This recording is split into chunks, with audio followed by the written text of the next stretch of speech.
Un saluto a tutti, agli alunni collegati, ai residenti che ci seguono dai saluti dei nostri collegi, a tutti gli amici della Fondazione RUI che hanno risposto positivamente al nostro invito di oggi. Il nostro ospite è Dario Fabbri, analista geopolitico, responsabile della rivista Scenari. Grazie mille Dario, siamo veramente felici di averti perché io penso che ci consentirai di approfondire e analizzare nello stile un po' proprio dei nostri collegi quanto sta accadendo e ci aiuterai un po' a cogliere la complessità di avvenimenti a cui stiamo assistendo, che spesso un po' nella divulgazione dei media vengono semplificati e anche talvolta, gioco forza, un po' banalizzati.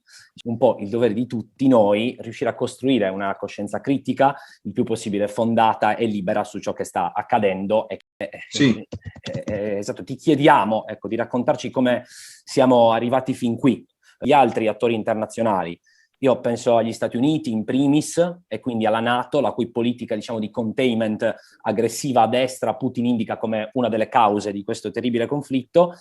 Si pensi che i russi... Poi penso agli interessi della Cina, il cui atteggiamento pare difficile da decifrare e ha preoccupato non poco in questi giorni la Casa Bianca, ma penso anche alla Turchia con un Erdogan in un inconsueto ruolo di mediatore. Quindi, infine, come ultima cosa, ti chiederei un po' la tua opinione sul ruolo dell'Unione Europea, che si è riconosciuta da una parte unita, almeno apparentemente, e anche molto al di sopra delle aspettative probabilmente anche di Putin sulle sanzioni, ma che allo stesso tempo ha forse perso un'occasione, almeno in questa prima fase, di incidere sul rapporto con la Russia, lasciando l'iniziativa agli Stati Uniti e alla NATO quasi completamente. Tato, buonasera, grazie per l'invito, sono piacevolmente lieto di essere qui con voi, è un invito che ho accettato subito, nonostante questo sia un momento un po', come dire, un po' concitato, proprio a causa della guerra e di tutti gli impegni che si accavallano, come potete immaginare, per chi fa il mio mestiere in un momento come questo, ma trovo sempre, a parte non è la prima volta che mi rivolgo a studenti ed ex studenti del RUI, ma trovo sempre questi momenti in generale formativi anche per me, perché poi emergono domande, spunti che sono sempre molto utili. In particolare io credo sarà il caso questa sera davanti ad una guerra come questa, che anche Filippo definiva ovviamente non solo nella sua tragicità, e questa in noi è scontato e drammatico allo stesso tempo, ma già aveva facilmente rintracciato quelli che possono essere gli sviluppi nei vari dossier, nei vari teatri del pianeta, ma andiamo con grado, proprio seguendo un po' il metro che Filippo IV sollecitava, sul quale mi sollecitava e che suggeriva. Ovvero da dove veniamo, da dove parte questa lunga crisi che poi è sfociata nella guerra di queste settimane, di questo mese. Perché, quali sono le parti in causa e poi cerchiamo di capire a che punto siamo, che cosa fanno gli altri attori coinvolti. Anzitutto alcune notazioni di metodo. Io mi occupo essenzialmente di popoli, mi occupo di comunità, di collettività. Quindi sentirete molto raramente questa mia prolusione di scettare di leader dando la colpa a questo o a quello. Poi possiamo discutere, se volete, di quanto è folle o quanto sia stato sciagurato Putin o quale sia il vostro giudizio su Zelensky o chi volete voi, Biden, eccetera. Ma dal mio osservatorio la volontà, il volere dei leader non ha quasi mai una grande voce in capitolo, non ha quasi mai grande rilevanza su quello che accade, anche se a noi può sembrare che tutto inizi e finisca con loro, che sono l'alfa e l'omega di tutto ciò che accade. Non è così. Le caratteristiche, le cause profonde di questo conflitto le vedremo tra poco insieme. A mio avviso sono proprio lì a dimostrarlo che questa è una crisi, una guerra che viene da molto lontano e che sì, certo ha trovato in Putin un'incarnazione attuale, temporanea, un po' tragica, un po' scellerata, ma che ha cause profonde che hanno poi hanno informato lo stesso Putin. Non è stato invece Putin a determinarla. Ecco, questo è un passaggio su cui vale la pena essere molto chiari e proveremo appunto a capire perché. Dicevamo dunque allora da dove arriva un conflitto come questo. Facciamo un passo indietro, no? Impossibile capire gli eventi attuali senza occuparci di storia, senza vedere insieme la storia. Dove siamo anzitutto? Siamo in questo enorme spazio piatto, che è la pianura sarmatica, che dal ventre dell'Europa, dal cuore del nostro continente, arriva di fatto fino agli Urali, quindi in quello che è il discrimine tra l'Europa e l'Asia, molto avanti nella massa eurasiatica, come immagino sappiate. L'Ucraina è un enorme spazio piatto che è dentro un ancora più enorme spazio piatto. Questa è la caratteristica di un territorio di questo tipo. E storicamente proveremo a capire perché vi ho fatto questa notazione, cioè perché ho battuto sul fatto che orograficamente l'Ucraina è una terra piatta. Ma facciamo un passo indietro, andiamo alla parte storica. Che cosa è successo a queste latitudini di molto, scusate, di molto rilevante? Il punto principe di questa discussione lo si registra nell'Alto Medioevo. Siamo tra l'VIII e il IX secolo d.C. E qui che cosa nasce in Ucraina? Nasce il primo embrione di civiltà protoslava, cioè gli antenati degli slavi orientali, gli antenati dei russi. Nascono proprio in Ucraina, nascono a Kiev che viene attraversata dal fiume di Dnieper. Lì si crea la cosiddetta Rus, la Rus di Kiev, che non è altro che, come dicevo, un embrione della civiltà russa. Da chi è abitata? Chi sono i Rus del Medioevo?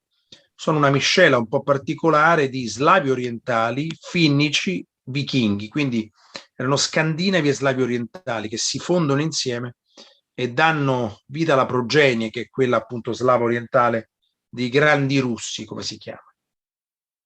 Quindi siamo in un ambito di culla antica della civiltà russa a Kiev. Non solo, qui avviene un fatto molto importante per la storia di tutti questi popoli, ovvero intorno all'anno 1000 il principe Vladimir, che era il principe della Rus di Kiev, era il sovrano dell'epoca, decide di abbandonare il paganesimo, che fino a quel momento era stata la religione principale, una religione ancestrale legata agli andamenti della terra, come spesso capita in casi come questi. Era stata appunto la religione principale delle popolazioni locali. Allora il principe Vladimir stabilisce invece che cosa? Il battesimo dei suoi sudditi. Lui per primo si battezza intorno all'anno 1000 nella città di Kherson, siamo nell'attuale Ucraina meridionale, una città ai noi molto nota in questi giorni, e poi impone definitivamente il battesimo ai suoi sudditi nel fiume di Dnieper, proprio a Kiev. Quindi quelli che saranno i russi diventano cristiani ortodossi, ovviamente nell'autocefalia della loro chiesa, proprio a Kiev, proprio nella terra d'Ucraina, che quindi assume, oltre ad essere l'embrione della loro civiltà, assume anche una dimensione di sacralità nel loro immaginario, nella loro mitopoiesi. Attenzione, stiamo ovviamente discutendo di pedagogia nazionale, cioè della storia che si insegna nelle scuole. La storia che si insegna nelle scuole a tutti i livelli non è una storia, ammesso che esista, puramente scientifica. Ha delle venature inevitabili di approssimazione, di costrizione, perché deve servire ad un disegno geopolitico strategico. Qual è il caso specifico della Russia, e così si studia nelle scuole russe, cioè mantenere quel legame a cui facevo riferimento tra l'Ucraina e la Russia. Ed è un legame che deve essere inevitabilmente come dire, ancestrale e sacro, inevitabilmente, cioè deve essere sia legato all'inizio della civiltà russa, ma anche allo stesso tempo deve essere religioso. E mando tutto questo... via... No, te lo mando. Sento delle voci che si inseriscono. Dicevo, e tutto questo c'è senza alcun dubbio nella dimensione russa applicata all'Ucraina. Quindi stiamo parlando di un territorio che abbiamo stabilito è piatto, e sono avvenuti dei fatti considerati fondanti nella storia della Russia ancora oggi, che si studiano in questo modo sui libri di scuola. Primo embrione della civiltà, conversione al cristianesimo della popolazione. Che succede però? Nel 1270 la Rus di Kiev viene distrutta, cioè viene annientata. Da chi? Da popolazioni seminomadi che arrivavano da oltre gli Urali, quindi dall'Asia centrale, che erano popolazioni tatare e mongole, quindi essenzialmente turcofone, l'accezione che possiamo dare oggi a queste popolazioni, che distruggono la Rus di Kiev e impongono il Khanato dell'Orda d'Oro, che è il loro stato, che condurrà fino al XVII secolo su queste regioni. Perché è importante? È importante per due ragioni, perché è fondamentale questo evento per due ragioni. La prima ragione è quella che conduce ad una divisione delle popolazioni che componevano la Russia. Da quel momento si sparpagliano, che nascono tre nazioni più o meno distinte. Da un lato i cosiddetti russi bianchi, che sono gli antenati degli attuali bielorussi, i ruteni, che sono gli antenati degli attuali ucraini, e i grandi russi, che sono gli antenati degli attuali, potete immaginare, russi. Quindi questa distruzione della Russia ad opera dei tatari e dei mongoli genera tre diverse identità, tre diverse nazionalità, essenzialmente. E questo è qualcosa che poi, come potete immaginare, si allunga nel corso dei secoli, che diventa importante, perché da una popolazione unica ne nascono tre. Quindi quando sentiamo dire ma ci arriveremo, gli ucraini non esistono, sono un popolo che non esistono, in realtà hanno questa fondazione molto antica dovuta a questo momento.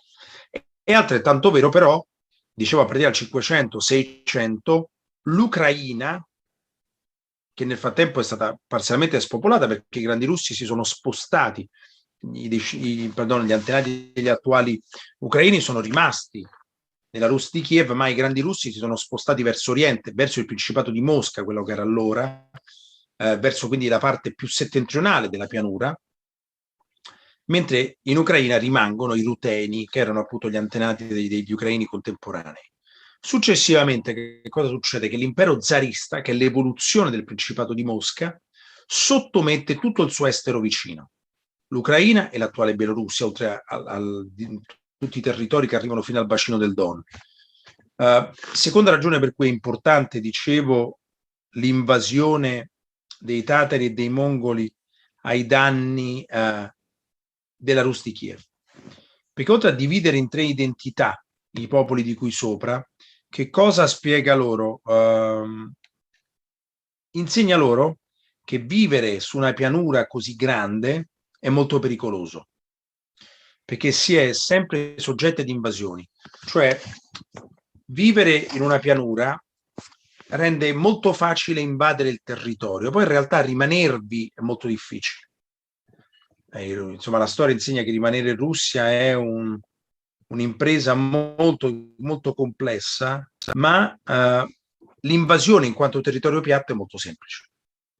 Quindi la prima invasione, quella dei tatari e dei mongoli, insegna questo, oltre a dividere l'identità della popolazione. È un momento fondante, 1270. Lo ricorderemo quando discuteremo del ruolo della Turchia. La Turchia che ruolo ha oggi la vicenda ucraina? Ecco, la Turchia in Ucraina è così presente da allora. Che, ripeto, i tatari erano turcofoni, sono turcofoni, ancora esistono, sono una minoranza non solo in Crimea, ma anche dentro la Federazione Russa. C'è il Tataristan, che è una repubblica federata dentro la Federazione Russa, per intenderci, centrata sulla città di Kazan. Ma torniamo a noi. Da quel momento l'Ucraina finisce, dicevo, dentro l'impero zarista, viene dominata dagli zar e quindi dai russi. L'impero zarista è la declinazione della Russia per molti secoli. In che modo? L'Ucraina diventa il granaio non solo d'Europa ma soprattutto della Russia. Gli ucraini sono i contadini per eccellenza, presso servitù della gleba fino alla seconda metà dell'Ottocento all'interno dello schema imperiale russo.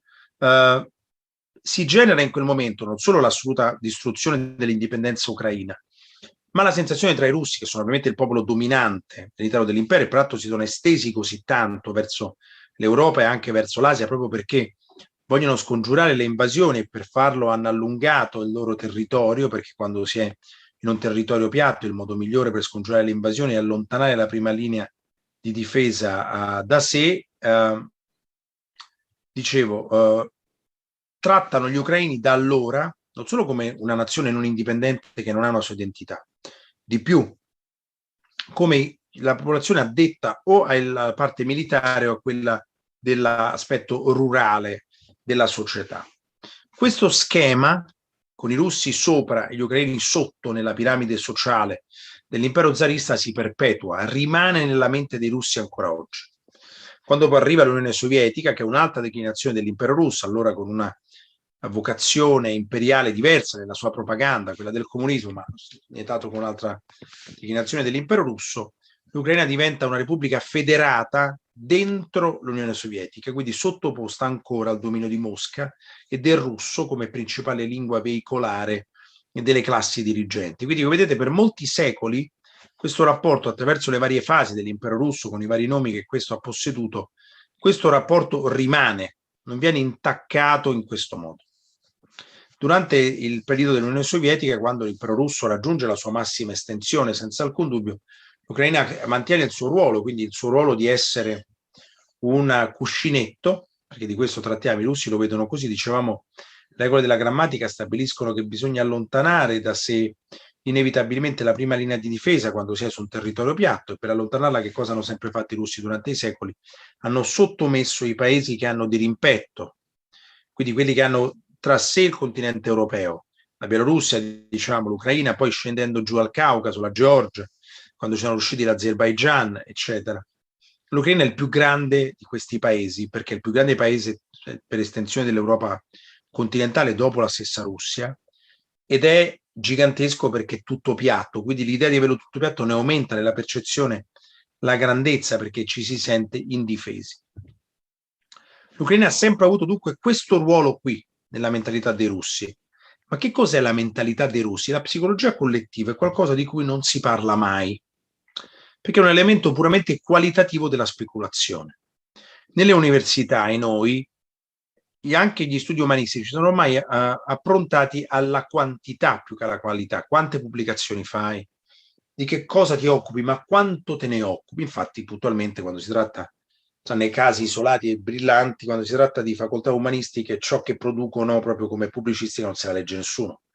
Si pubblica per pubblicare, e non solo, specialmente quando si tratta, che so, di facoltà come scienze politiche, che sono totalmente fini a se stesse, che non danno alcuno strumento per intellegere la realtà, poi ci si lamenta che non si trova lavoro in nessuna maniera, ma si insegnano cose che mediamente non esistono. Ma altrimenti un elemento qualitativo come la psicologia collettiva dovrebbe essere al centro della speculazione. Ma che cos'è? È un'idea diffusa di sé e degli altri che i popoli hanno, che è facilmente rintracciabile peraltro. Un elemento non misurabile sulla quantità, quindi non riproducibile in laboratorio, e per questo di valore, perché è qualitativo. Se dovessimo distinguere, la psicologia russa ha di fatto due caratteristiche primarie. Quali sono? La profonda insicurezza. I russi sono tendenzialmente un popolo insicuro, il che è dovuto proprio alla loro collocazione piatta. Ecco perché battevo molto su questo aspetto, ecco perché c'era questo aspetto nella mia narrazione. Perché vivere su un territorio piatto, il discorso qual è? Prendiamo ciò che può valere anche per un essere umano singolo, perché tutto ciò che vale per una nazione deve valere anche per un individuo singolo e viceversa, perché a volte lo dimentichiamo, ma le nazioni sono composte soltanto da esseri umani, non hanno nient'altro al loro interno. A volte noi pretendiamo delle nazioni anche troppo, vogliamo che siano sempre razionali, efficaci, senza debiti, che siano morali, che non siano mai violente, che siano ricche, che siano colte. Lo pretendiamo, quindi diciamo sciocchezze del tipo: ma perché nel 2022 ancora si fanno la guerra? Per la stessa ragione per cui voi che mi state ascoltando vivete in rapporti sociali di potere. Se siete in un gruppo di lavoro, in un gruppo di amici, c'è una cellula che è più influente di un'altra, un individuo che è più influente di un altro, uno che gestisce il gruppo, qualcuno che lo subisce, così le nazioni. Cioè la conflittualità umana, ai noi, che è la tragedia del nostro esistere, è sempre esistita, e temo fortemente esisterà sempre, perché ciò che vale per l'individuo vale anche per le nazioni. E dicevo, se prendiamo un singolo e noi lo applichiamo a noi stessi, che cosa scopriamo? Se la domanda fosse: siamo più tranquilli e sereni se dormiamo dentro una casa con 4 mura e un tetto, o se dormiamo in uno spiazzo immenso senza alcuna protezione? evidentemente nel primo caso. E lo stesso vale per le nazioni. Se esistono su un enorme spazio piatto, senza alcuna protezione data dalle montagne o dal mare, hanno immediatamente la sensazione di essere scoperti, di essere alla mercé totale degli altri. Da questo nasce, per questo ho insistito molto all'inizio, l'insicurezza psicologica tipica dei russi. I russi sono stati invasi nel corso della loro storia da molteplici popoli.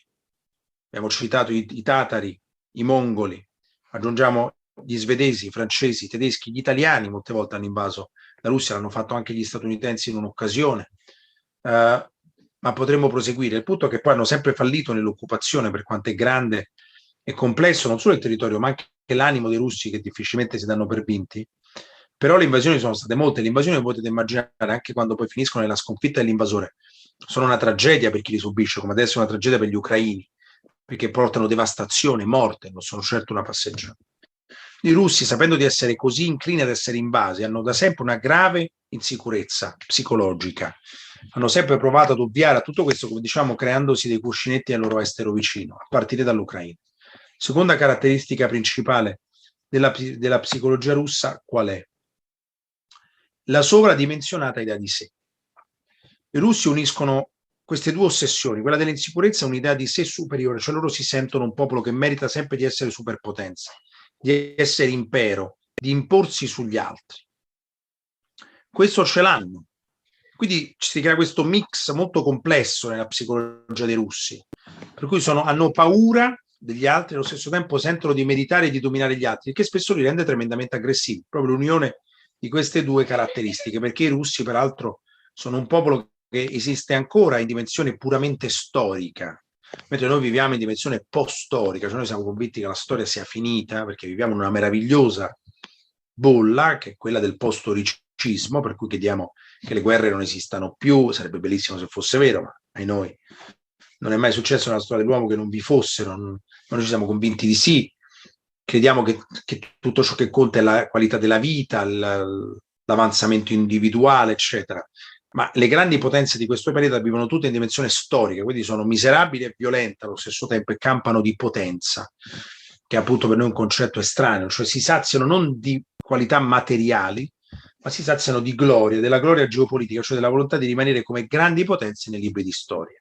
Così gli americani, così i cinesi, così i turchi, così gli iraniani e così i russi. Quindi hanno queste caratteristiche qui. E quando finisce l'Unione Sovietica, quindi implode la più grande estensione dell'impero russo della storia, i russi si sentono immediatamente scoperti, perché non controllano più l'Ucraina, che è sempre servita loro per rallentare le invasioni, ovviamente infischiandosene totalmente della popolazione locale, come vedete facilmente. Quali ambizioni avessero e abbiano gli ucraini ai russi non interessa. Come dicevo, il loro rapporto con gli ucraini è sempre di superiorità verso inferiorità. Quindi a loro non interessa se loro vogliono essere indipendenti, se vogliono guardare all'Occidente, non viene presa in considerazione. E quando nel 1991 l'Ucraina diventa più o meno indipendente, i russi la vivono molto male, già vivono molto male alla fine dell'Unione Sovietica. L'Ucraina è un paese peraltro molto particolare e si scopre molto particolare nel momento dell'indipendenza. Perché? Perché nel corso dei secoli questa sua appartenenza all'impero russo nelle varie forme ha generato una popolazione molto eterogenea. L'Ucraina è come se fosse divisa a metà dal fiume culturalmente, il Dnipro, che attraversa anche Kiev. Ad occidente c'è la parte ucrainofona, che è tendenzialmente di lingua ucraina e di etnia ucraina e che guarda al mondo, almeno dandole alla Russia. Dall'altro lato c'è la popolazione di lingua russofona, quindi la parte orientale del fiume, centrata su Kiev, sul Donbass, sulla Crimea, anche su Mariupol, anche su Dnipro, eccetera, mentre le altre città dell'Ucraina ucrainofona sono soprattutto Kiev, Leopoli, tra le grandi città essenzialmente queste, Lutsk, un'altra città certamente di questo tipo.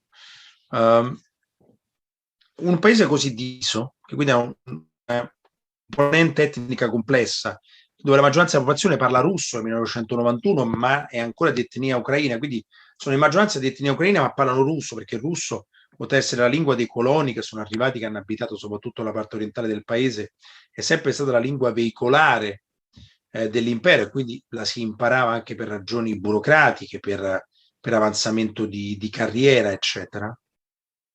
Un paese così complesso, nel momento in cui diventa indipendente, non sa esattamente dove guardare. L'Ucraina comincia infatti a guardare in maniera schizofrenica a Oriente e a Occidente. Da un lato, la parte della popolazione che vede nella Russia la sua madrepatria non la vuole abbandonare, culturalmente è legatissima. Dall'altro lato, l'Ucraina ha bisogno anche di inventare una sua indipendenza per gli ucrainofoni e di un benessere economico maggiore, quindi guarda verso Occidente.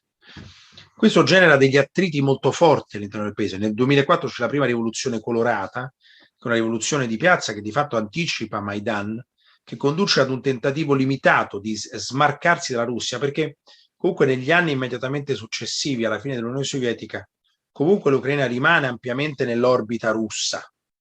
Sì, flirta un po' con l'Occidente, ma comunque non si discosta più di tanto dalle istanze russe. Questo non c'è. Ha degli scatti come quelli della rivoluzione colorata del 2004, ma poi finiscono. Si arriva in questo modo ad un movimento che è di avanzata e ritiro tra Occidente e Russia, un paese veramente molto combattuto. Nel 1994, peraltro, l'Ucraina cede tutte le sue testate nucleari attraverso il cosiddetto memorandum di Budapest a chi? Alla Russia, in cambio del rispetto della sovranità territoriale dell'Ucraina. Insomma, abbiamo visto che non è andata esattamente così. Negli anni proseguono questi ammiccamenti invertiti, diciamo, tra Russia e Occidente da parte dell'Ucraina, fino ad arrivare al 2008, quando in un vertice della NATO della primavera del 2008 che si tiene a Bucarest, viene inserita per la prima volta nel comunicato finale il proposito di accogliere presto l'Ucraina dentro la NATO insieme alla Georgia. Per la Russia è il campanello d'allarme massimo. Nel momento i russi considerano l'Ucraina loro per ragioni antiche e imperiali, perché si sentono sovradimensionati, e poi per la loro insicurezza. Sono convinti che senza l'Ucraina sono scoperti ad ogni invasione. Quando vedono che l'Ucraina si avvicina così alla NATO, insieme ad essa la Georgia, nell'estate del 2008 la Russia invade proprio la Georgia, all'epoca in un'altra Olimpiadi, in questo caso estiva a Pechino, in cui 5 giorni piegano la resistenza georgiana e la Georgia deve abbandonare il proposito di sognare la NATO, almeno per il tempo presente. Il monito è anche e soprattutto per l'Ucraina, come potete immaginare, per cui negli anni successivi l'Ucraina torna soprattutto verso la sfera di influenza russa, guidata nei primi anni 10 di questo secolo da un signore russofono, Viktor Yanukovych, un semidittatore molto legato al Cremlino, che fino al 2014 tiene saldamente l'Ucraina dentro il campo della Russia, fino a che alla fine del 2013, per bisogno anche di soldi, appunto di approvvigionamento, sta per firmare un trattato di adesione economica all'Unione Europea, che non è l'ingresso, attenzione, è un trattato commerciale pensato per commerciare meglio tra le parti, quando su grande pressione del Cremlino rinuncia il governo poi di Kiev a firmare questo accordo. Ne nasce una grande protesta nella piazza centrale di Kiev, detta Maidan, perché Maidan vuol dire piazza in ucraino, ma è piazza dell'indipendenza, è il nome totale della piazza. Maidan, peraltro, ancora una volta è un nome che ci ricorda della superiorità per secoli dei turchi da queste parti, dei turcofoni, perché Maidan è sì una parola persiana, ma che i turchi, i turcofoni tatari hanno portato nel territorio, vuol dire in mezzo, quindi piazza in questo senso.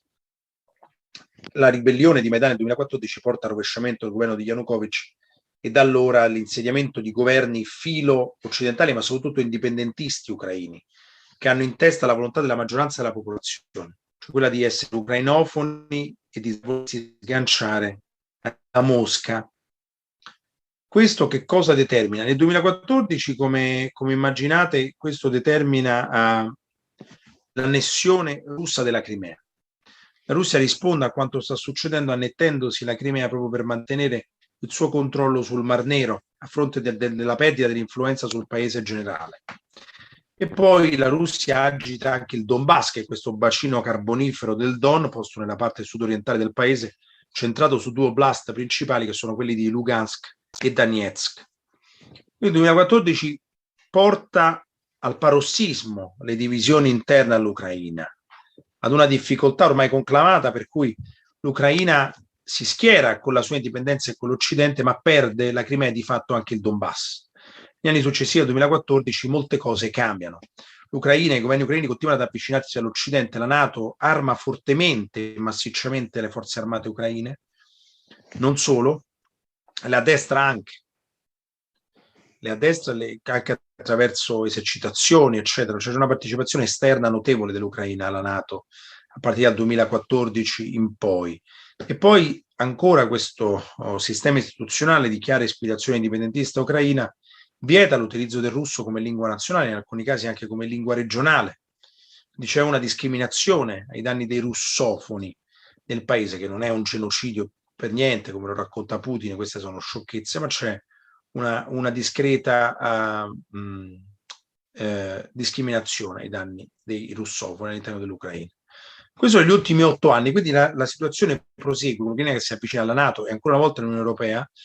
Nel 2017 l'Ucraina firma quel famoso trattato d'adesione che non era riuscito a firmare nel 2014, lo firma in quel momento, quindi adesione commerciale, non è che entra nell'Unione Europea. E non solo, nel 2019 la Chiesa d'Ucraina fa la scissione da quella di Mosca, diventa una chiesa autocefala, quindi un altro segnale di notevole indipendenza da Mosca. Si arriva di fatto a quest'ultimo inverno, quello del 2021, in questo modo, un'Ucraina che guarda troppo ad ovest per non scatenare il senso imperialista e la preoccupazione dei russi, in questo mix, come vedete, molto complesso della psicologia russa, per cui si arriva alla fine del 2021, i russi cominciano a mettersi al confine, prima con 100, poi con 200.000 uomini dell'Ucraina. Incominciano a chiedere di ottenere tutto ciò che vogliono al governo Zelensky da un lato e al governo americano che sostiene quello ucraino. E cosa vogliono i russi? Neutralità scritta nella Costituzione del paese, anche perché nel frattempo la Costituzione è stata rivista, sono stati aggiunti 3 articoli in cui si professa la volontà di entrare nella NATO e questo viene scritto anche nel preambolo. La Russia pretende che questi articoli scompaiano e che il paese diventi neutrale costituzionalmente, che non entri ovviamente nella NATO, che riconosca la lingua russa come ufficiale, che riconosca l'annessione formale della Crimea di una sorta di semi-indipendenza per il Donbass. Le trattative vanno avanti tra lo scorso gennaio e i primi giorni di febbraio, soprattutto tra americani e russi. I russi vogliono trattare quasi esclusivamente con gli americani, che non possono mettere nero su bianco quello che chiede la Russia, forse neppure vogliono, il negoziato precipita. Da quel momento si innescano una serie di reazioni molto complesse, perché non è vero, c'è chi dice ma era tutto premeditato, i russi avevano già deciso di invadere, stavano lì apposta. Non è vero, cioè i russi, e questo lo dimostrano poi le operazioni sul terreno, non perché dovete fidarvi di me, ma ci arriveremo. I russi, come ogni potenza, ma anche come ogni essere umano, se può ottenere tutto ciò che chiede senza grande fatica è felice. La Russia si era messa con 200.000 uomini al confine dicendo, come si fa nei film americani, dateci tutto quello che chiediamo e l'ostaggio non si farà male. C'era volontà russa, era la convinzione che l'Ucraina avrebbe accettato insieme agli Stati Uniti tutte le richieste russe e quindi di guerra non ci sarebbe stato bisogno. Invece queste non vengono accettate e i russi si trovano per decisione quasi questa sì unilaterale di Putin, contro anche il parere dei suoi apparati, ad invadere il paese da 3 direttrici diverse, da nord dalla Bielorussia, da sud dalla Crimea e da oriente dalla Sloboda, cioè la regione di Kharkiv, e sono convinti i russi di fare un'operazione lampo, cioè di arrivare velocemente a Kiev, rovesciare il regime di Zelensky, mettere al suo posto un regime fantoccio che professi la neutralità e la filorussia del paese. E questo è dimostrato anche dall'avanzamento attraverso piccole unità d'avanguardia oltre la linea del nemico sul terreno, che poi si sono trovate isolate dal resto del contingente russo e da lì anche i gravi problemi di logistica che le forze armate russe hanno segnalato in queste ore. Ma erano convinti i russi, dicevamo, che la popolazione ucraina si sarebbe arresa facilmente e con essa anche le forze armate ucraine. Questo non avviene. La guerra dunque cambia velocemente per la Russia. Da guerra lampo diventa una guerra di logoramento. La Russia comincia a cingere d'assedio soprattutto le grandi città, comincia a farlo da quel momento, che sono i 3 centri nevralgici principali del paese. Mariupol, che è questa città sul mare d'Azov, fondamentale per i russi perché dovrebbe servire, qualora fosse espugnata nel martirio assoluto nella tragedia che sta vivendo, a congiungere proprio la Crimea al Donbass. Poi Kharkiv, che è ad oriente, che è la città più russofona del paese, che è la seconda città peraltro più popolosa d'Ucraina, e poi la capitale Kiev. Questi 3 centri nevralgici ci vengono inizialmente più o meno cinti d'assedio. La Russia non ha proprio gli esseri umani per condurre le operazioni fino in porto, ha un esercito troppo esiguo impegnato in Ucraina, e la resistenza è stata addestrata perfettamente da noi, dagli occidentali, e ancora adesso, come sapete, riceve centinaia di milioni di dollari di armamenti, anche l'addestramento, oltre all'intelligence che anche l'Italia fornisce al governo ucraino. Tutto questo complica terribilmente l'operazione della Russia, che, notizia di sabato scorso, annuncia un cambiamento l'operazione stessa e dice: ci interessa soltanto il sud e il Donbass, non vogliamo nient'altro, proprio perché la guerra stava conducendo ad un impantanamento. Questa è la situazione attuale, in cui le parti cercano di abbozzare un negoziato, dico un referendum perché Zelensky ha detto che qualsiasi cosa decidesse dovrebbe essere sottoposta al referendum. Un negoziato sul futuro dell'Ucraina, che prevede ormai, questo il segreto di Pulcinella, la neutralità del paese e il non ingresso nella NATO, e fin qui ci siamo. Molto difficile, visto che domani si incontrano le parti in Turchia, molto difficile trovare un compromesso sulla destinazione territoriale dell'Ucraina. Perché? Perché che cosa fare, ad esempio, dei territori che i russi hanno occupato a partire dalla Crimea, ma non soltanto? Che fine faranno? Cioè, saranno ridati agli ucraini? Ne dubitiamo fortemente, ma proprio su questo il negoziato evidentemente si arena puntualmente, vedremo, anche perché le parti sul terreno sono convinte di poter ottenere di più dalla guerra in questo momento che dal negoziato, perché ai russi la guerra sta andando male, quindi vogliono ottenere qualcosa di più sul terreno per poi sedersi a trattare. Gli ucraini sono a loro volta convinti di poter rosicchiare altro terreno ristrappato dalle mani dei russi, e quindi non vogliono concedere tutto ciò che i russi chiedono adesso. Peraltro gli ucraini hanno dietro anche gli americani, che sono fortemente contrari ad eventuali concessioni massicce alla Russia, che a loro avviso non può vincere la guerra sul terreno, almeno spera. E qui si inseriscono le potenze esterne, su tutti i russi, su tutti gli Stati Uniti, ovviamente nei confronti dei russi. A che cosa mi riferisco? Cioè gli americani, che non avevano alcuna intenzione di portare in realtà l'Ucraina dentro la NATO, ma vogliono utilizzare la guerra, visto che è stata così scellerata e voluta dai russi, per dissanguare la Russia, della ragione per cui stanno aiutando così massicciamente le forze armate ucraine in tutti i modi, proprio per condurre ad un impantanamento, provocare un impantanamento della Russia in Ucraina. Non lo dico io, lo ha detto Hillary Clinton, che non è attualmente membro del governo americano, ma certo qualcosa col governo americano, specialmente di matrice democratica, c'entra, che ha detto: dobbiamo trasformare l'Ucraina nella nuova Afghanistan dei russi. Quindi l'obiettivo principale è questo da parte americana: si vuole condurre alla disfatta la Russia, un po' come capitò in Afghanistan con i Mujahideen, che poi formarono Al-Qaeda qualche anno dopo e che erano sostenuti dagli americani da quelle parti. Questo è il ruolo degli Stati Uniti, che infatti adesso ha paura che Zelensky possa concedere tutto e subito ai negoziatori russi, a fronte di una non vittoria perlomeno strategica in questo momento dei russi sul territorio. E poi quali altri soggetti, e mi avvio alla conclusione, sono presenti? Beh, la Cina è certamente un soggetto molto importante. La Cina sta aiutando, almeno attraverso le munizioni, la Russia, vorrebbe vedere la Russia vincere, ma perché?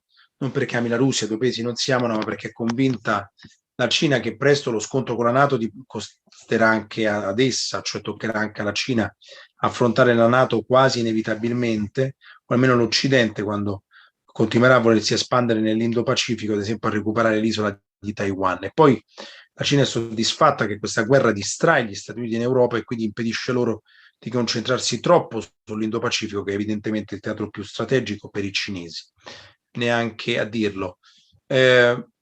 Però allo stesso tempo la Cina non vuole incappare nelle dure sanzioni occidentali e quindi si muove almeno con una finta cautela, sostenendo soprattutto la Russia, anche perché la Cina è imbevuta di ideologia antioccidentale e vede nell'azione russa un atteggiamento fortemente antioccidentale che va apprezzando. E poi utilizza ancora la Cina il parallelismo posticcio tra Taiwan, il dossier di Taiwan e quello ucraino, per segnalare agli abitanti taiwanesi: sapete, Taiwan è l'isola ribelle che la Repubblica Popolare vuole riportare dentro di sé, per dire agli abitanti: arrendetevi, non c'è niente da fare, perché come avete visto gli americani non sono intervenuti per salvare gli ucraini, non interverranno neppure per salvare voi. In realtà è una notevole forzatura, i due dossier sono molto distanti, gli americani non possono abbandonare così l'Indo-Pacifico, appena abdicare dal ruolo di prima potenza del mondo, ma almeno in sede di propaganda la Cina utilizza tutto ciò per incutere timore nei confronti di Taiwan.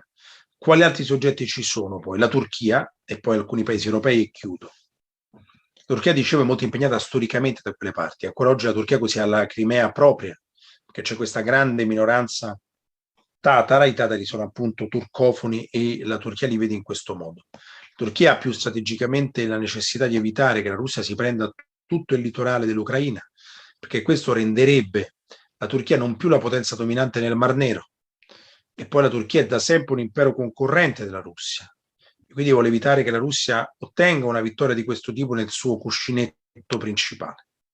Per queste ragioni in questi giorni la Turchia si propone come mediatore nella vicenda, perché attraverso la mediazione vuole evitare che la Russia si mangi l'intera Ucraina e vuole fare in fretta. I paesi europei hanno ovviamente gradazioni diverse, tra di loro l'Inghilterra, il Regno Unito è il paese più antirusso che esista, proprio per ragioni storiche, dalla loro competizione nell'Ottocento in Asia centrale, infatti è lanciatissima ai danni della Russia in questa sua invasione. Così la Polonia, sebbene per ragioni diverse, la Polonia perché è stata per molti decenni sotto il tallone sovietico russo, quindi sa cosa vuol dire, perché anche la Polonia non ha nessuna barriera orografica tra sé e la Russia e quindi la teme molto. La Polonia è molto audace in questa vicenda, esattamente come il Regno Unito, ha preso più di 2 milioni di profughi, arrivati soprattutto dalla Galizia nel suo territorio, e propone una forza di peacekeeping da invitare sul terreno in Ucraina, vedendosela bocciata dagli americani. E poi chi c'è? Ci sono Francia e Germania, prima di toccare l'Italia e chiudere.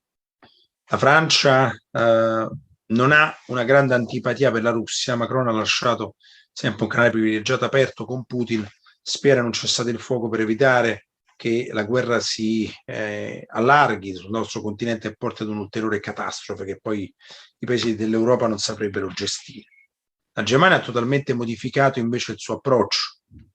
Ha grandi intrinsechezze energetiche, oltre il 50% del gas importato in Germania viene dalla Russia, per questo era sempre stata molto cauta prima della guerra. Da quando è scoppiata ha avuto un netto cambiamento. Sono Nord Stream 2, che è il raddoppio del gasdotto più importante che collega la Russia alla Germania, ha inviato milioni e milioni di armamenti all'Ucraina e soprattutto ha annunciato un suo riarmo da 100 miliardi di dollari subito e poi oltre il 2% del PIL nei prossimi anni. Qualcosa che inevitabilmente potrà schermare la Germania dalla Russia, ma che causerà, vedrete, grande apprensione fra i paesi limitrofi, che ogni volta che vedono che la Germania si riarma si spaventano. L'Italia aveva una posizione molto simile a quella tedesca. Noi siamo dipendenti per il 40% del gas importato dalla Russia e poi siamo dipendenti per alcune esportazioni, soprattutto di lusso, dell'ortofrutticolo. Eppure dopo cominciata la guerra abbiamo provato a resistere, ma anche davanti alle immagini evidentemente così tragiche e ad una pressione notevole degli americani ci siamo schierati totalmente dalla parte dell'Ucraina, anche legittimamente in un caso come questo, però insieme alla Germania abbiamo ottenuto di esentare il comparto di idrocarburi dall'esclusione dal sistema di pagamento internazionale SWIFT che è stata applicata alla Russia. Cosa può accadere adesso? Molto dipenderà da come si evolverà la guerra. I russi sono in difficoltà perché non hanno i mezzi umani, non hanno le unità, perdonate la crudezza, per portare a compimento la guerra. Infatti devono chiamare mercenari dalla Siria e dalla Cecenia. Vorranno scusate, prendere soprattutto le città del sud del paese per poi andare a negoziare da una posizione di forza. Questo vorranno fare, ma non è detto che ci riusciranno. La possibilità più grande è che la guerra prosegua a bassa intensità, come si dice, per molti anni in un conflitto congelato che non condurrà, vedremo se sarà così, ad una ridefinizione definitiva dell'Ucraina. Io, scusate, mi fermo qui, anche perché come vedete ho un po' di mal di gola e sono a disposizione per le vostre domande, per i vostri interventi. Grazie. Grazie mille Dario davvero per questa tua analisi che ha toccato anche vette altissime. Io do la parola a Torrescalla perché so che c'è una domanda e la regia, ecco.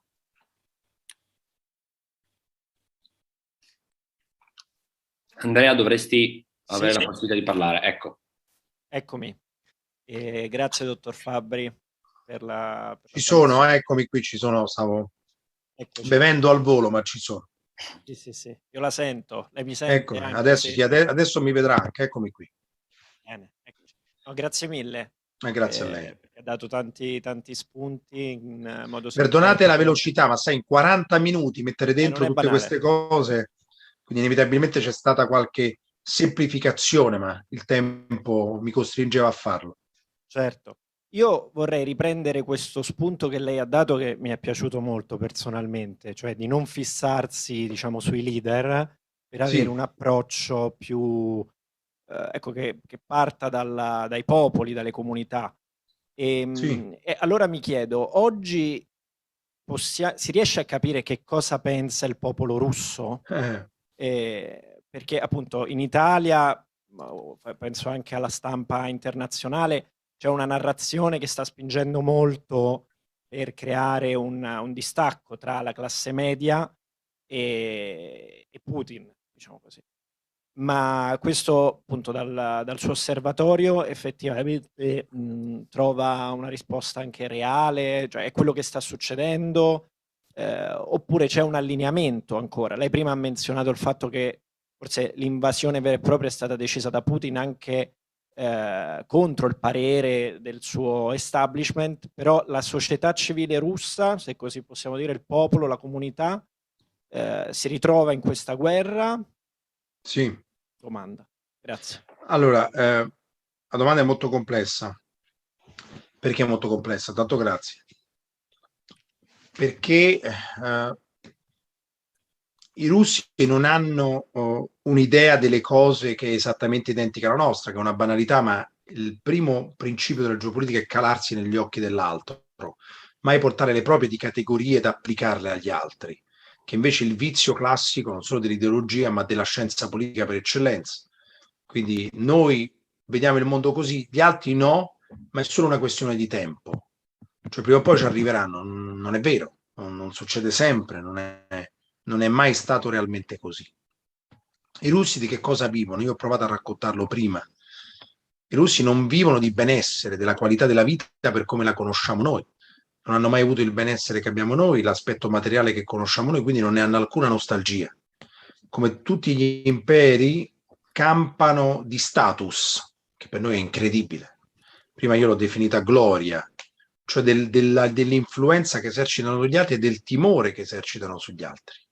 È proprio moneta sonante. Quindi nella loro testa il rapporto con gli ucraini è un rapporto anche molto bellicoso, perché hanno un rapporto fraterno con gli ucraini, che sono una parte almeno di popolo con cui hanno condotto un percorso millenario, però si sentono anche traditi, un atteggiamento insopportabile i russi verso gli ucraini. Considera i loro parenti poveri che devono stare sempre a sentire ciò che dicono, ma poi si sentono traditi quando gli ucraini guardano verso Occidente. Quindi per rispondere alla sua domanda, per i russi la guerra è, almeno questo dicevano i sondaggi, legittima in larga parte. Un sondaggio indipendente citato dal Washington Post, quindi non esattamente un quotidiano filorusso, diceva che solo il 27% degli intervistati 2 settimane fa in Russia era contrario alla guerra.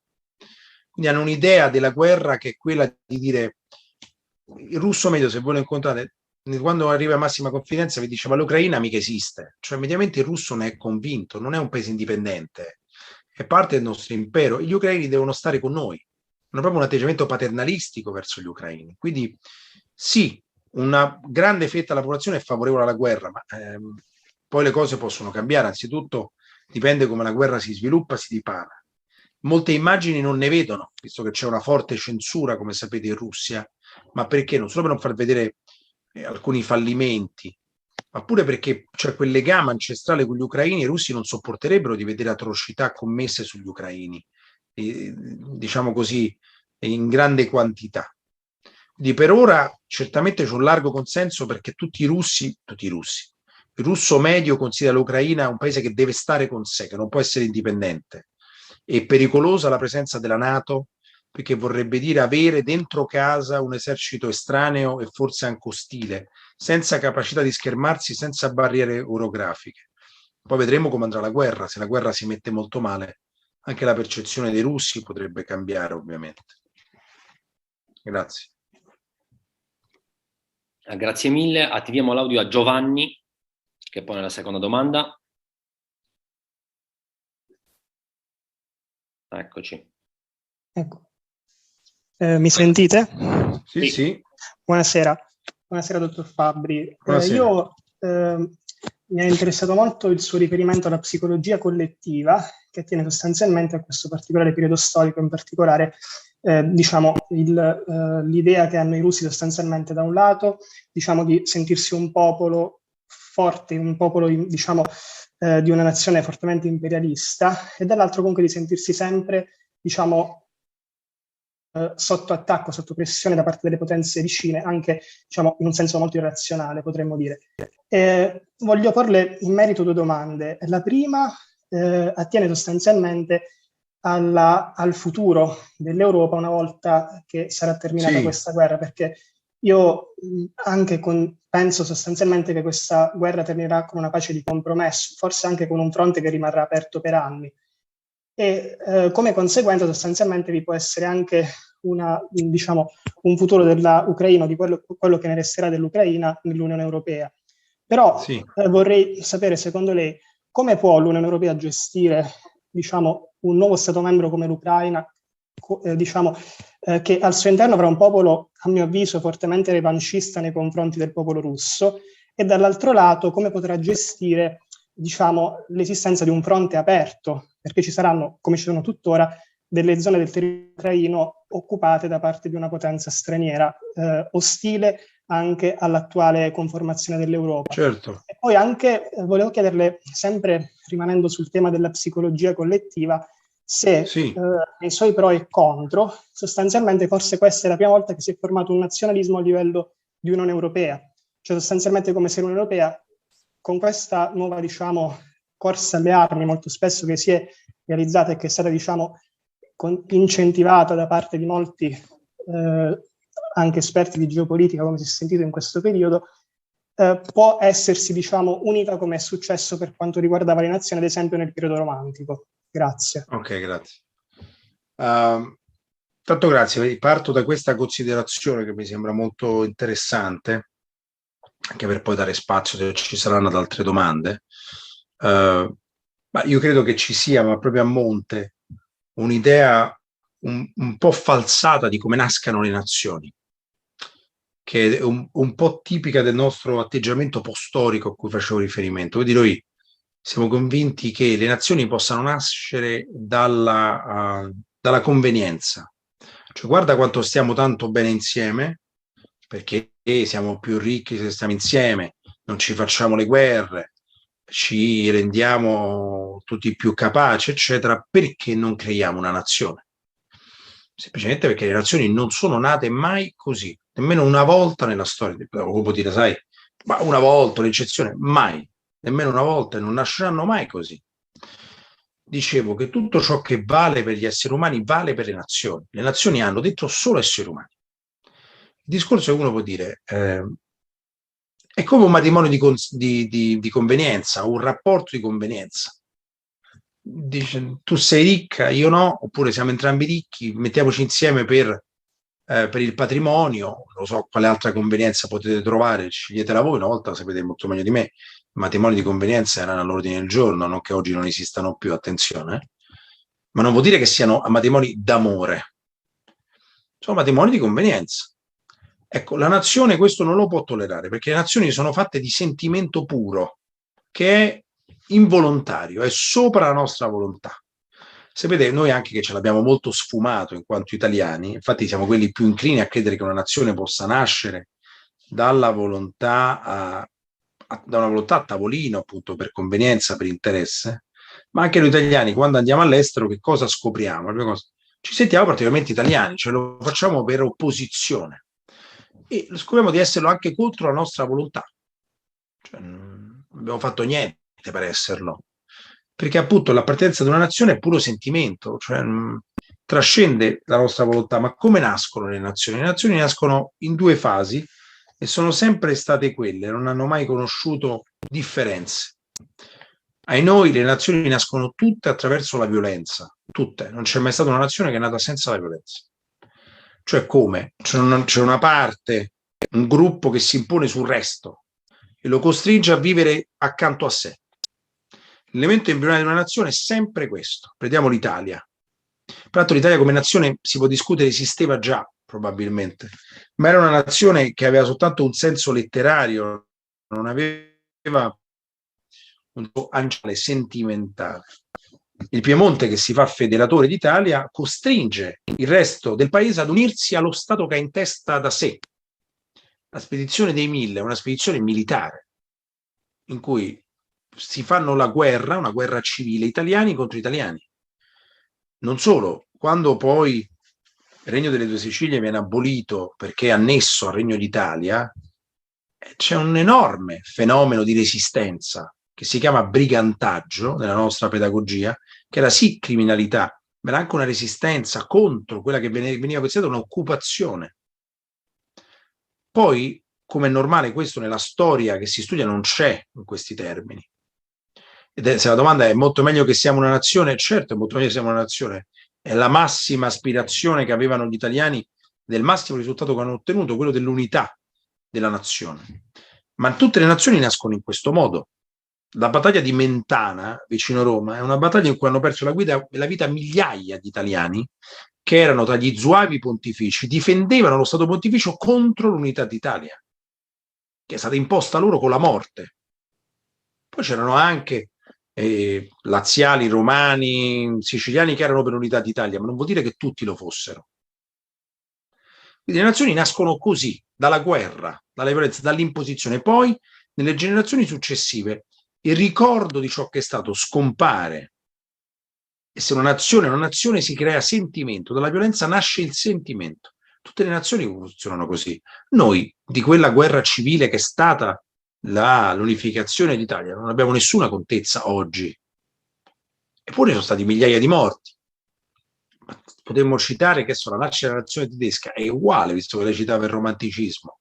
Così nasce la nazione francese, in cui la lingua occitana viene essenzialmente messa ad un rango inferiore con la violenza rispetto alla lingua d'Oil, che è il francese per come lo conosciamo. Ovviamente più di un millennio fa, non ce n'è più nessun ricordo nella psicologia francese, che oggi è solo sentimento, e così noi. Quindi le nazioni nascono così, prima violenza e poi sentimento, perché si sta in una nazione soltanto per sentimento, soltanto per un'appartenenza, che vuol dire sentimento? Un'appartenenza che trascende la nostra volontà e che non facciamo noi, né io né voi, che siamo inevitabilmente, per frequentazione, eccetera, contaminati dall'esterno, ma lo fa in questo caso l'italiano medio, che ha pochissimi contatti con l'esterno, non gliene frega niente di averli. E non basta l'Erasmus per creare una nazione, perché amarsi in Erasmus è molto semplice. Crepare l'uno per l'altro in guerra, io non ho mai incontrato un lituano che voglia morire per un finlandese, tantomeno per uno spagnolo, che voglia andare a fare l'aperitivo, sì, che voglia anche farci l'amore, sì, che abbia poi intenzione di morire per il finlandese, ammesso che voglia morire anche per un suo connazionale, questo molto meno. Però è ciò che tendenzialmente finisce per fare, morire per un suo connazionale quando, se mai capitasse. Quindi mi sono molto dilungato, ma questo per rispondere che no, non sta nascendo ovviamente una nazione europea in questo momento. Io anzi credo che quello che sta succedendo in queste ore, in queste settimane, condurrà a grandi difficoltà sul nostro continente. Raccontavo il riarmo della Germania. Il riarmo della Germania creerà grande apprensione. La Germania, se manterrà le promesse, diventerà la terza potenza militare del mondo, dopo Stati Uniti e Cina, come spesa. Quando la Germania si riarma, i suoi vicini tremano, perché la Germania è un paese troppo capace, sa fare troppe cose, e se è anche armato diventa un problema.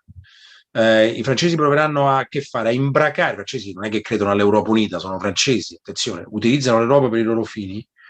Proveranno ad imbracare la rinnovata potenza militare tedesca dentro l'architettura europea, cioè dentro le mitologiche forze armate europee che non nasceranno mai, perché i francesi per loro è molto semplice, le forze armate europee le pagano i tedeschi e le comandano loro, ma i tedeschi non è che spenderanno centinaia di miliardi di euro per far comandare le loro truppe da generali francesi. Questo insomma mi piacerebbe vederlo, ma temo che non succederà. Ho parlato troppo, lascio spazio agli altri. Grazie mille. Abbiamo una domanda da Corrado che sta da lui a Roma. Ecco. l'account è del direttore, ma il ragazzo che fa la domanda dovrebbe essere Corrado. Bene. Sì, salve, non so se mi sentite. Sì.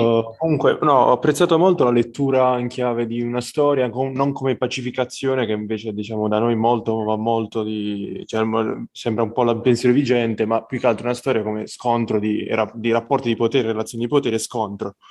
E in base a quello un po' mi è nata un po' questa, un po' più riflessione e domanda anche, vorrei sapere un po' cosa ne pensa il relatore.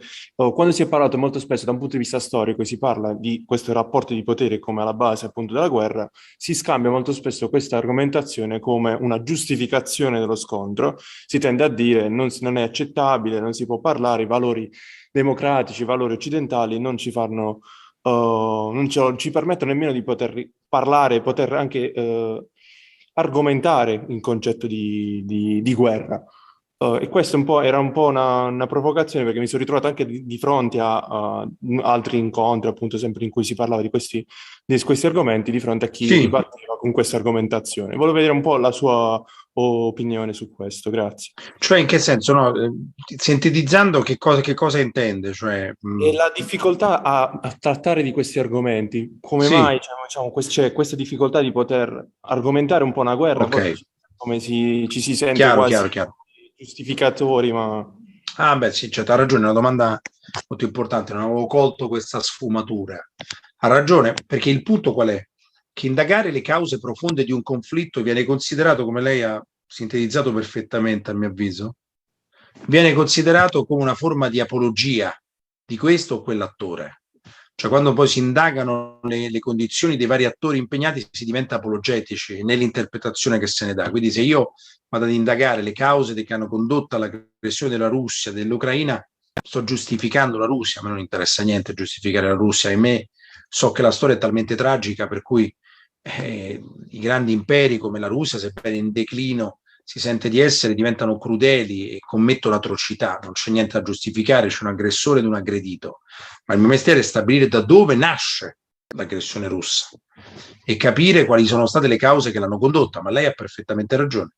Di questi tempi siamo anche in un momento di grande emozione per ciò che sta succedendo, ed è legittimo, visto le scene a cui assistiamo, ai rifugiati, alle morti, eccetera. Questo però genera una forma di oscurantismo che è inevitabile in tempi di emozione, cioè appunto per cui indagare, studiare ciò che sta succedendo è considerato apologetico di questo o di quel fronte, ovviamente del fronte russo nel caso specifico. Quindi, a mio avviso, la ragione è dovuta all'emozione che viene adesso.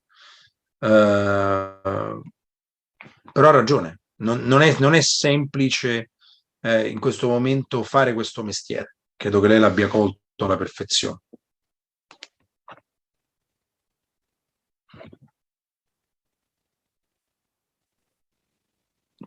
Eccomi. Buonasera. Buonasera, sono Annalisa. Non la vediamo ma la sentiamo. Va bene. Sì. Prego.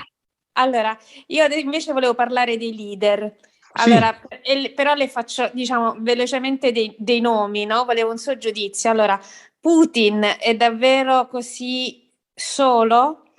Zelensky ha dietro una agenzia di comunicazione che gli ha chiesto pure la... Macron aveva le elezioni fra poco, per cui ha iniziato a mettersi in mezzo, poi si è defilato perché se va male poi la rielezione diventa ancora più difficile. Scholz appunto aveva il problema di doversi riarmare, quindi è stato silente e diciamo è sfuggente. Vabbè, gli italiani come al solito noi cerchiamo di fare qualcosa, poi ci vendiamo, diciamo, al miglior offerente. Questo. Okay. Passiamo in rassegna per come lei le ha citate. Putin no, non è così solo, perché quello che raccontavo prima, c'è una grande fetta della popolazione russa che più o meno vede il mondo come lo vede lui. Molto dipenderà poi da come si metterà la guerra, perché in quel caso potrebbe rimanere solo se si mettesse molto male. Al momento non lo è così solo. Zelensky ha dietro un'agenzia di comunicazione. Sì, ha un entourage dove ci sono certamente anche esperti di comunicazione, ma lo stesso Zelensky lo è. Cioè, Zelensky faceva questo di mestiere, faceva l'attore, il comunicatore. Possiamo scoprire adesso che è bravo a fare il suo mestiere. Zelensky insomma, è una vera personalità del mondo della comunicazione, dello spettacolo, poi anche della politica in Ucraina, che sta dimostrando però notevolissimo coraggio, perché gli avevano offerto di scappare, di andarsene via, invece ha voluto rimanere. Quindi questo non c'è nessuna agenzia di comunicazione che può insegnartelo.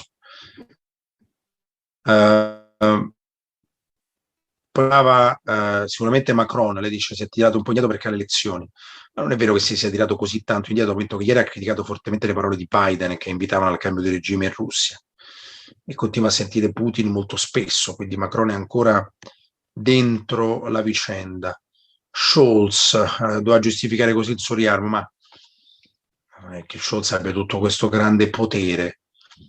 Scholz ha fatto quello che ha potuto cercando di mantenersi distante, poi quando ha visto che la situazione precipitava ha preso contromisure. Più o meno si applica anche ai leader italiani in questa fase, lo stesso identico giudizio che si può dare di quelli tedeschi. Forse mi sono perso qualcuno, qualche leader che lei ha citato? No. Passiamo alla prossima. Erano Prego. tutti, grazie. Erano tutti, perfetto, grazie a lei. Sì, ecco, allora, nuovamente a Torre Scalla. Vediamo, c'è un'altra domanda da Torre Scalla, se la regia me lo... Ecco.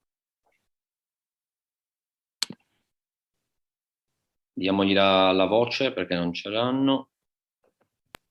Eccoci. Buonasera. Buonasera. Sono Giacomo, innanzitutto voglio ringraziarla per stasera, per l'approfondimento che ci ha dato, perché è estremamente Grazie a lei. valore. Vorrei tornare, siccome qua a Milano va di moda parlare di popolazioni, vorrei continuare su questo tema, siccome Sì. anche Andrea prima ha voluto approfondire lì. All'inizio parlava di come i ruteni alla fine si sono distinti in seguito alle invasioni dei tatari comunque, e dei mongoli dai russi, anche a livello culturale.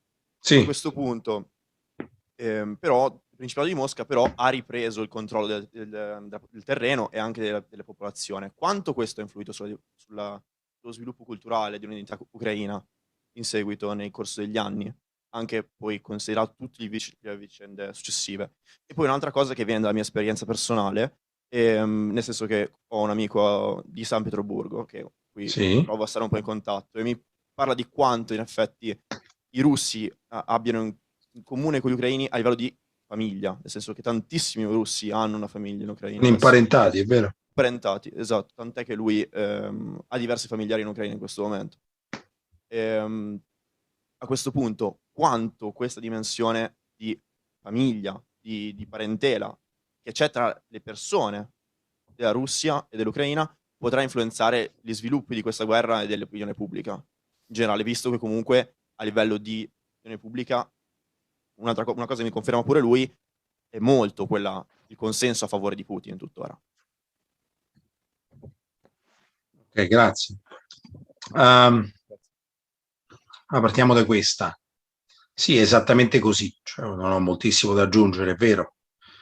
Ci sono grandi legami genetici, parentali, c'è proprio un'affinità culturale che è una delle ragioni per cui anche nella guerra il morale dei russi è molto basso, perché insomma la vivono come una guerra fratricida più semplice, certo nella drammaticità come morale intendo, per gli ucraini difendersi. I russi che sono gli aggressori verso un popolo che considerano così vicino, infatti faticano, anche per questo hanno chiamato mercenari siriani, ceceni, che hanno legami inferiori evidentemente con la popolazione locale. Sì, non c'è dubbio che sia così, come anche lei ricordava, i parenti ci sono un po' ovunque nel contesto a cui si fa riferimento, così anche il fatto che la popolazione russa segua il conflitto più o meno come diceva lei. Vuol dire, le sue sono notazioni sulle quali ho poco da aggiungere, mi sembra che il quadro coincida con quello che ho in mente io, mettiamola così. Grazie. Sì, allora Giorgio, non so se posso solamente sulla prima appunto, Prego. se posso inserirmi. Mi sono perso qualcosa della prima domanda? No, sul primo punto, livello di perché ho problemi di linea. Sì. No, perché ho problemi di linea e la prima parte di ciò che ha detto, allora forse me la sono persa, perché per un momento io non ho sentito l'audio. Se c'è una parte che ho perso, se per favore me la ripete. Certo, che probabilmente non ho verificato bene l'audio prima anche io. Semplicemente era una richiesta di approfondimento sul tema storico-culturale dell'Ucraina e della Russia, visto anche comunque i russi e i ruteni si sono staccati in seguito all'invasione di Tatari. Come no? Sì, no, ha ragione, l'avevo sentita questa parte invece. No, ha ragione, come no, l'avevo sentita questa parte, me la sono proprio dimenticata nel dare la risposta. Sì, le identità sono distinte. Non è vero che non esiste la nazione ucraina, altro che. Ha sempre faticato ad esistere perché non ha mai avuto un luogo indipendente in cui esplicitarsi, ma non è che non esiste. Gli ucraini hanno per esempio sviluppato una forte tendenza indipendentistica a partire dall'Ottocento, che poi ha raggiunto il suo parossismo durante la Seconda Guerra Mondiale, in particolare durante l'occupazione tedesca nazista dell'Ucraina durante la Seconda Guerra Mondiale. Da lì che nascono quelle simpatie diffuse in alcuni strati militari neonazisti in Ucraina, non tanto per l'elemento nazista in quanto tale, perché nella Seconda Guerra Mondiale gli ucraini che erano indipendentisti si schierarono con i tedeschi contro i russi, sotto i quali erano sempre stati. E allora per schierarsi con i tedeschi contro i russi ne hanno prese le insegne neonaziste, il che però ci dà un'idea, per rispondere a quello che diceva lei, di un'identità che esiste, che è stata stemperata nel corso dei secoli, ma non è che non esista. Quindi c'è una differenza, peraltro dovuta anche ai rapporti fra i due paesi, agli accenti, eccetera, e dimostra un altro elemento importante di questa guerra, che poi non tutti i russofoni sono russofili, come invece a volte si fa questo tipo di equazione, perché ancora oggi tutti gli ucraini sanno parlare russo, anche coloro che non lo usano più nella vita quotidiana, ma comunque lo sanno parlare perfettamente, lo capiscono. Alcuni, quindi un 35% più o meno della popolazione, oggi è difficile fare queste statistiche visti i rifugiati eccetera, ma comunque 35-40% della popolazione aveva proprio il russo come madrelingua.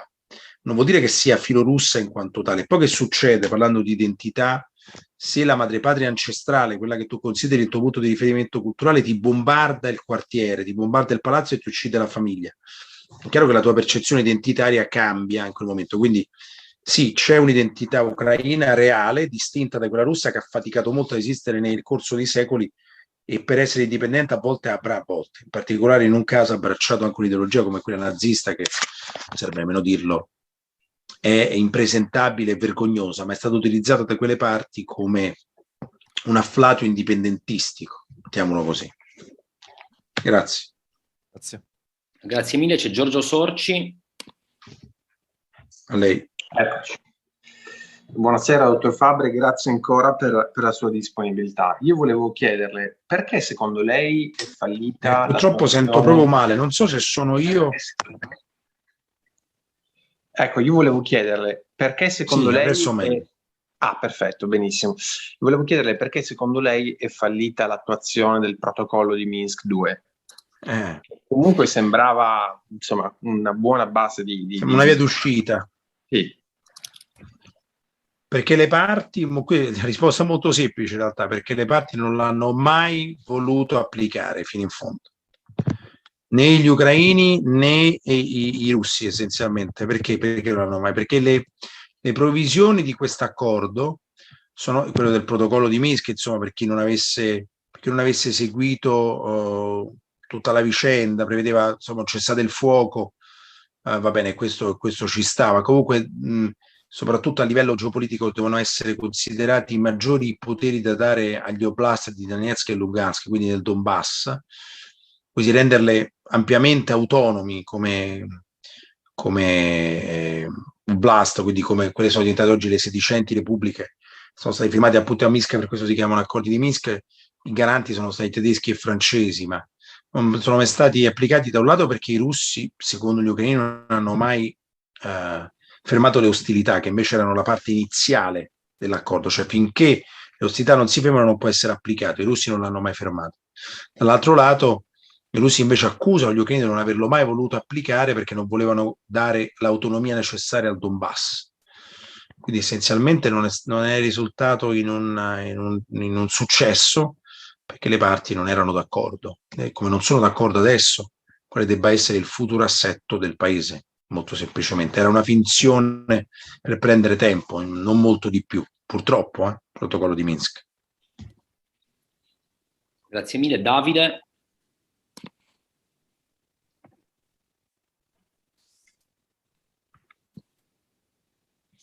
Buonasera. Sera. Mi sentite? Sì.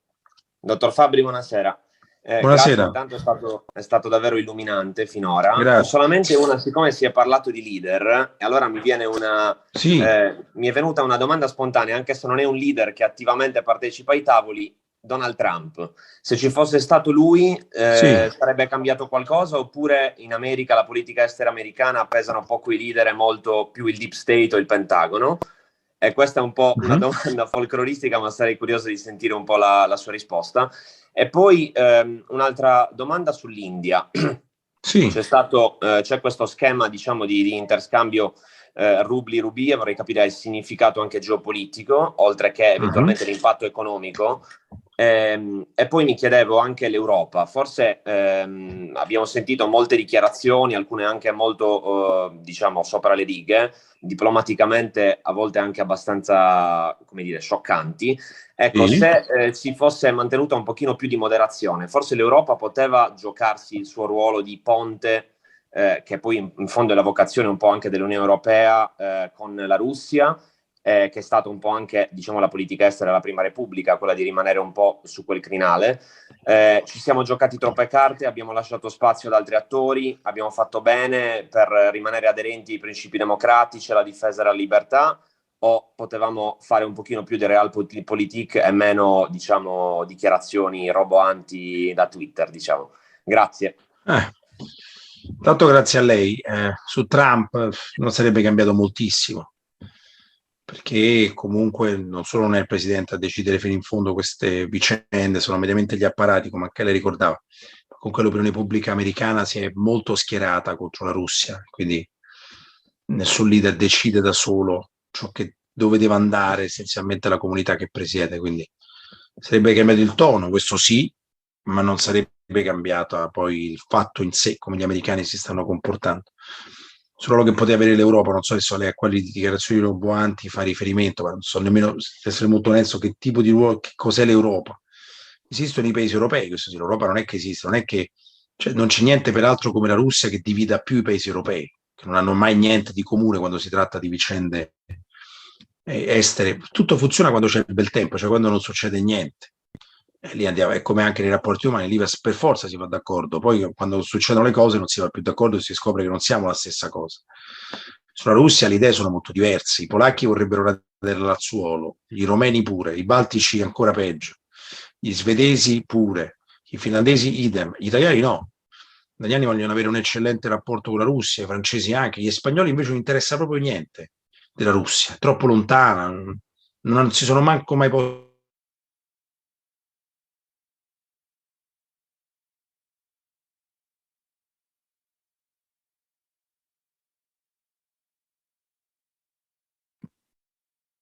Abbiamo perso.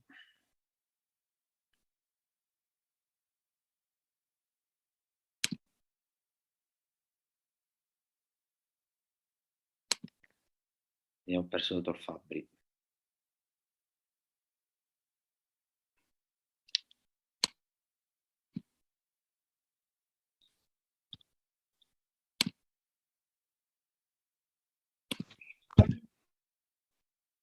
Ci siete?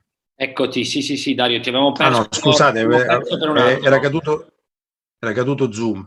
No, dicevo, concluso, cioè come conciliare questi interessi così diversi.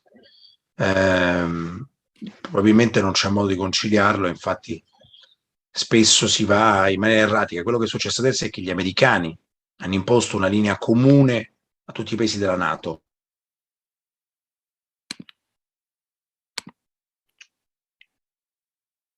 Finirà.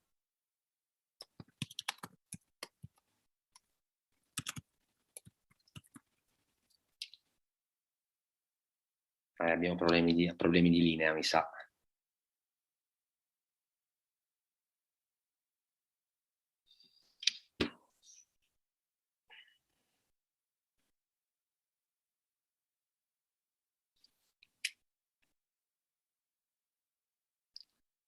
Stefano, possiamo fare qualcosa, magari lo facciamo rientrare?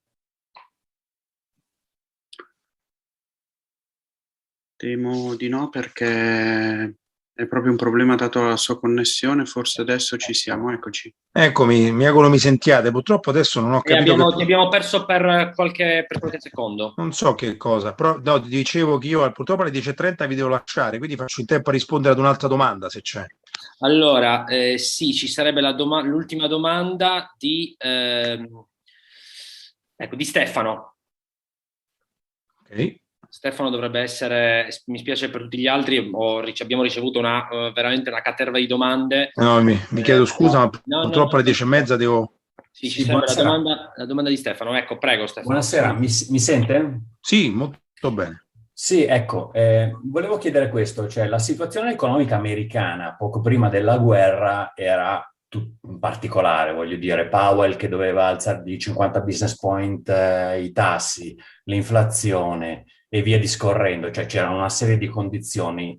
La guerra, la mia domanda sostanziale è, ma non è che gli americani possono avere indotto, poi senza avere idea di quello che sarebbe potuto diventare, perché alla fine forse poi Putin ha passato il segno, però sostanzialmente si sono trovati una scusa, cioè l'Europa viene indebolita per la questione delle sanzioni alla Russia, comunque per la questione del gas e del petrolio, la vendita delle armi. Insomma, la mia domanda è, ma gli americani non è che hanno trovato un escamotage un po', come dire, esagerato per sistemare o, come dire, nascondere una situazione di recessione che si stava avvicinando? Beh, no, perché tanto grazie, no, perché non hanno generato gli americani questa guerra, quindi non possiamo dipingerla in questo modo. Gli americani sono stati molto disinvolti con l'Ucraina, perché le hanno fatto credere che poteva entrare nella NATO senza avere nessuna volontà reale di portarcela, quindi esponendola un po' all'aggressione russa da questo punto di vista. Non possiamo dire che gli americani hanno generato la guerra per i loro interessi, perché comunque la guerra l'hanno generata i russi per vicende legate alla loro mentalità. Per cui no, però un ruolo degli americani c'è stato, e quello che ho provato a spiegare. Io purtroppo mi devo fermare qui, Filippo e tutti gli altri. Vi ringrazio davvero per le domande e per la pazienza, anche per i problemi di connessione. È stato un piacere. Poi se avremo altre occasioni, come ci sono già state in passato, molto volentieri, poi la guerra speriamo finisca presto, casomai in altri contesti, diciamo così. Così, in modo, diciamo, da non rendere la geopolitica, diciamo, la scienza della guerra. Esatto, la scienza del malaugurio, no? Come si diceva una volta. Ti ringrazio davvero, Dario. Grazie a voi. Penso che i tuoi spunti siano stati veramente, insomma, di grande aiuto, siano stati davvero preziosissimi. Io sono tutti, vi do appuntamento al 7 aprile con l'intervento del professor Ghini, che appunto ci parlerà più delle ragioni culturali a cui tu hai accennato, rispetto appunto a questa contrapposizione fortissima culturale con appunto tra Russia e Occidente. Grazie ancora, arrivederci a tutti. Grazie a tutti. Ciao, grazie mille. Buona serata a tutti.